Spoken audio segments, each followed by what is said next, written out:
ఈ సువాసినులు చేసేటటువంటి శ్రావణ మంగళవారం చాలా చాలా అద్భుతమైనటువంటి పరమ ప్రఖ్యాతమైనటువంటి ఆ నోముగా వ్రతంగా పరిగణింపబడుతుంది. ప్రతి ఏటా కూడా శ్రావణ మాసంలో వచ్చేటటువంటి మంగళవారాలలో శ్రావణ మంగళవారములుగా ఆ తిథిని నిర్ణయం చేసి సర్వమంగళాదేవతని ఉపాసన చేస్తారు. అంటే అమ్మవారు ఎప్పుడూ ఆవాహన అయ్యేది కలశలోకి ఆవాహన అవుతుంది.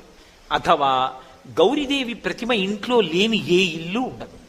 కాబట్టి కనీసంలో కనీసం ఆ రోజు అమ్మవారి నామాలతో అమ్మవారికి పూజ చేసి ఆవిడికి నైవేద్యం పెట్టి వ్రతకల్పంలో ఏ కథ చెప్పబడిందో ఆ కథని భక్తి శ్రద్ధలతో విని తల మీద అక్షతలు ధరిస్తారు. అటువంటి సర్వమంగళాదేవతని ఉపాసన చేస్తే ఏమవుతుంది అంటే ఆడది తన భర్త యొక్క జీవితాన్ని కాపాడుకుంటుంది.